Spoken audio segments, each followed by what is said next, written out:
Dear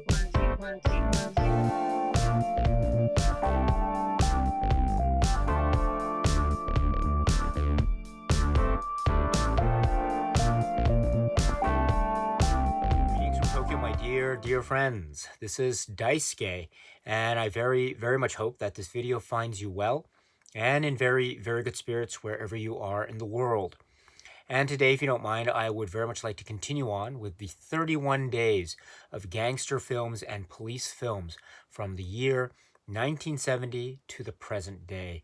And it is my hope that this can afford us, you and me, my dear friends, with the opportunity to be able to speak about as many films as possible in the context of these very exciting, thought-provoking, and invigorating genres of cinema, those being the gangster film genre and the police film genre, respectively.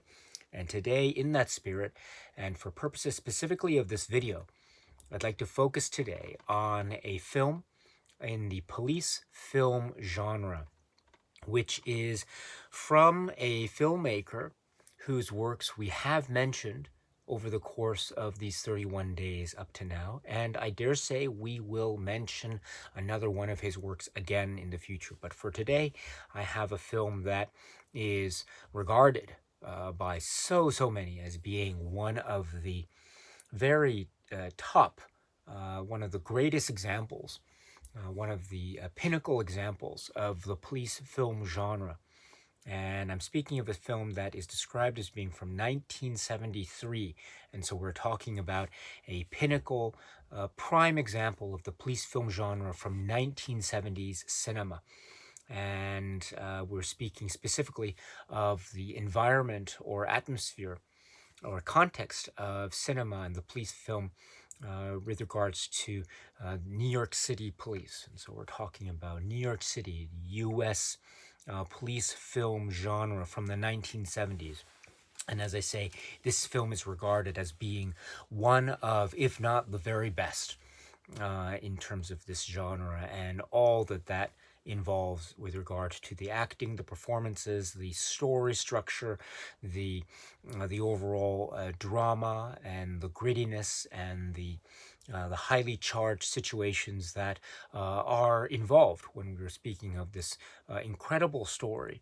Well acted, well performed, and overall a brilliant experience of cinema viewing on a lot of levels.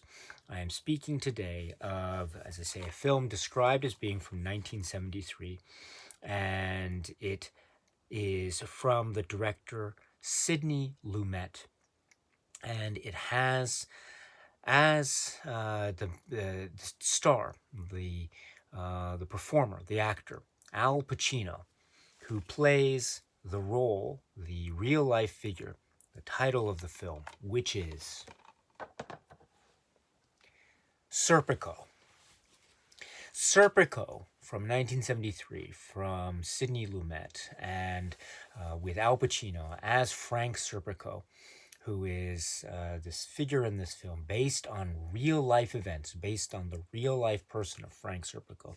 This film, Serpico, is, as I say, often regarded as being one of the great police film dramas of the 20th century, or one of the great police film genres, period. This is top stuff. We are dealing with a story that spans a number of years. It spans time. It goes in a very interesting chronological space when we start the film versus when we go back in time to earlier parts of the life of Serpico, and then we go a type of back and forth situation. So in essence, it is operating on a very ingenious structure of time and presentation of information involving the life, the professional life of one Frank Serpico, the Al Pacino character. And we see him on the job as a police officer, as an officer of the law. And over the course of these stories, these situations, we understand that he has, his career has maybe grown or taken some directions, shall we say, from various, say, positions or sub-departments or responsibilities, leading to some very difficult and very high-pressured situations, on-the-job demands, and the like, involving very serious and dangerous crimes, and trying to tackle those in the context of his work as a police officer, Frank Serpico. At the same time, however, he begins to realize over the course of his career as an officer, he begins to realize that there are situations on the job, on the streets, during the course of performance of duties, etc. He realizes, or he begins to confront, or begin to have to confront, or otherwise begins to become cognizant of situations that might be, or that are recognized, or that are otherwise deemed to be acts of police corruption. Now, that could mean maybe taking certain payments on the side. Maybe it means handling of evidence in an improper way. Maybe that means framing certain suspects in order to lead to a desired result of an investigation or the like. Or it could mean too thwarting or hampering, say, internal investigations, internal affairs investigations, etc., that are trying to otherwise investigate aspects of police corruption all across the board, in very, say, minute or seemingly petty situations, leading to possibly even more significant or dire consequential and even life and death circumstances, and the like. And so this is the situation that Frank Serpico, the Al Pacino character, faces slowly or incrementally, or maybe not so incrementally. In fact, he begins to notice these things almost immediately. And it adds an extra dimension of stress. It adds an extra dimension of tension to his job and to his professional and personal life. Professional life and personal life, these lives. And it comes in a number of forms. For example, it is not just the fact of police corruption that Frank Serpico has to deal with over the course of this film, or these various acts that he recognizes or he deems to be acts of police corruption. It's not just that. It is also the fact that his conscience is essentially eating away at him. He wants to deal with these situations in a way that is a just and fair manner, but he realizes too that the bureaucratic engines and tools available to him through such bureaucratic engines may not be so fast moving, may not yield the results that he might be seeking in the name of, say, the pursuit of justice. Maybe he realizes that the bureaucratic engine tools are not so much in lines with the pursuit of justice as he might have otherwise believed initially. And so that is one aspect. Also, the wheels turn very slowly, if at all. And so that also leads to a sense of frustration. So there's also this idea of having to deal with the bureaucratic structures, having also to deal with outside those structures, maybe dealing with the public press and etc., or maybe not dealing with that, as the case may be. What are the implications of those sorts of actions? How can someone like Frank Serpico, who's within the police department, how can he, in a sense, act as a type of whistleblower? And so those parts of the type of movements, relying on or perhaps being disappointed by the avenues that are otherwise available to a so-called whistleblower figure in the position of Frank Serpico. So that is one aspect of the procedural part of this film, in a manner of speaking, as well as, of course, seeing him at work within the department structures, working on cases, working actually on the job, as it were, on the spot, in very seemingly, or not seemingly, but very obvious and almost immediate dangerous situations to his life and to his person. So we also see that aspect of the police job that he is occupying, and he does so with a lot of pride. He does so with a lot of energy and a lot of dedication to his profession, because he really believes in it. He really believes in his profession. And I think it's that belief that is portrayed so well through the film, and specifically through the performance by Al Pacino, that really makes us, the viewer, understand and sympathize with his desire and need to want to find justice in response to what he identifies as being acts of corruption. So this, I think, link is very, very important. And as I say, it is illustrated so effectively through many means, including and perhaps primarily through the involved and brilliant performance by Al Pacino to show this human dimension of Frank Serpico. So this is one aspect. Then also, of course, the stress levels and the tension levels rise so much because it's not just the acts that he has to confront, but also the officers, his fellow officers that he also has to work with almost on a daily basis, work on the job on a daily basis. That is very, not just uncomfortable, very awkward meetings, but also it means that he is being highly scrutinized by other members of law enforcement that are around him, and so that also begin to suspect him, that also begin to train upon him as I say, the eyes of scrutiny. To the point of watching his every move, thus leading to his ever-growing feelings of paranoia and tension, and not being able to relax, and always feeling on edge, always feeling like someone is watching him, watching his moves, seeing if he is going to report or tell on someone about something that he has seen. And if it becomes something more dire and more serious, what that scrutiny could actually mean to him and to his life and to his person. And could it actually mean that there might be some actual threat or danger directed towards him or against him during the course of his performance of duties? This is another aspect of the tension and suspense that is felt, and also adding to his sense of paranoia. And this sense of paranoia, too, affects his personal life as well. This film also shows us aspects of his relationships, and his relationships with his friends, his intimate relationships. And we see how he is a very emotional person. He is very much emotionally vested in these relationships that matter to him so much, and he's always looking for the sense of a type of mutual attraction and emotional balance, and a type of stability. And we see the wonderful character and the wonderful type of personality that shines through in the manner of Frank Serpico, as portrayed by Al Pacino, as he's meeting people for the first time, and then becoming very close with people that he becomes interested in, falling in love, being in love, and sharing one's heart and soul with another person. So these moments of Serpico's life are also part of the drama, and they are part of the drama because they again show us the personality of Serpico off the job, as it were, but also off duty, as it were. But also, it also shows just how much this feeling of paranoia and pressure is getting to him, to the point where it is really affecting his whole life, including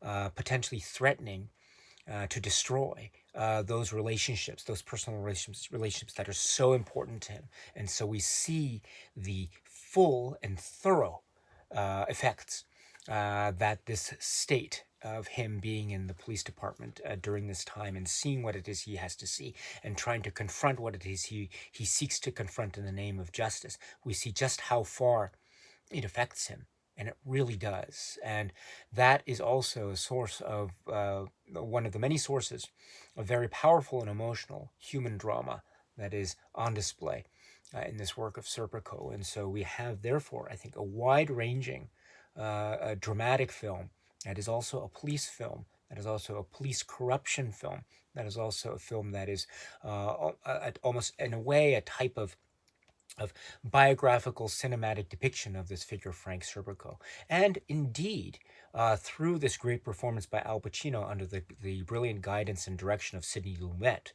whom we've spoken about before, we have this, I think, really well-rounded depiction.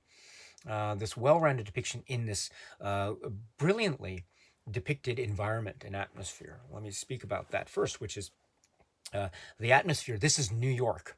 There are so much things. There's so many things about this film that are New York because it is a New York film, and that's a wonderful thing about it. The department aspect, the the the dialogue, the manner of speaking, the atmosphere, the buildings, the living quarters, the driving through certain areas, the way that walking down the street, running down the street, having dialogues in certain corners of cafes, etc., and also the life. This is part of the New York feel and flavor and atmosphere. And as I might have mentioned before, Sidney Lumet.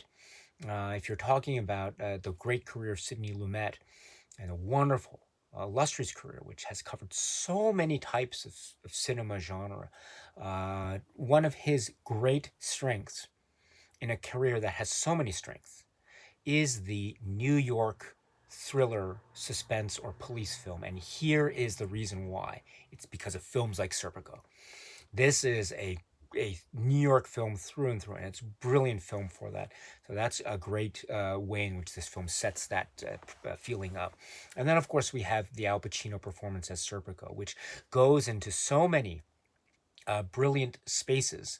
It is a very physical role because we see Frank Serpico in action, as it were, on the scene, on the spot, in a very almost. There are moments where he's really physically exerting himself. So he's giving his heart and soul and body to the earnestness of the performance, and it's really great. So we feel the emotional investment and the physical investment that is being had here. And so therefore we as viewers can attach ourselves even more to this drama as we see it unfold. So that's a great thing about this performance. Another great thing too is uh, Al Pacino has this way of really uh, going so far in terms of his reaction, and I mean this in such a complimentary way, which is this is such a high intense situation that Serpico finds himself in, and so he can only do so much, and there are points where he is cracking under pressure, not just cracking, bursting under pressure, and the pressure is so intense, and it just comes out in these very human yet still quite sudden, almost outbursts of anger and frustration. And they come out in these ways that are very memorable, very dramatic, and also they are handled with such humanity, and also such a kind of earnestness by Al Pacino and company. And so this is one of the reasons why this is so compelling. And indeed, it shows many sides of the Serpico character, right? Because we see the frailties, we see the vulnerabilities of Serpico, again, under these very extraordinary circumstances of pressure, high stakes pressure. We see him, and we see how he might be able to or might not be able to react and handle things in the most effective manner. And again, that shows through in terms of his frustration and anger and how he has to deal with the consequences of that. And even as those outbursts of frustration and anger are actually happening in the moment, we can almost see in Al Pacino's face that he maybe almost realizes that he might be quite maybe making mistakes, or maybe saying things that he might regret later. But still, it's going to happen. And so that type of drama is also unfolding, which again leads to how his relationships, both professionally and personally, are going to be affected, all the while remaining a gritty police film, a New York police film that is about this man, this one man who is trying, in his eyes, in his own perspective, trying to do the right thing. And we as viewers understand that. We can sympathize with that. And we get a sense of that journey from his viewpoint, and all of the frailties, all of the imperfections, all of the mistakes perhaps that are made. But also we see the way in which this is very valiant. This is very heroic. This is also very righteous. And indeed, this is also very decent. And so we get all of these aspects of this portrait of a human figure in the context of the story, set against the New York Police Department and the various positions there, through the vantage point or through the perspective of this character portrayed by Al Pacino under the direction of Sidney Lumet. This film from 1973, this brilliant, brilliant film, one of the prime examples of the police film genre. This is the film Serpico. Okay, my dear friends, so that's it for now. And so until we meet again, please be happy and healthy and well. And please keep on watching a lot of great, great movies. Thank you so much, as always, for your time. I very, very much appreciate it. Stay strong, stay safe, and cheers.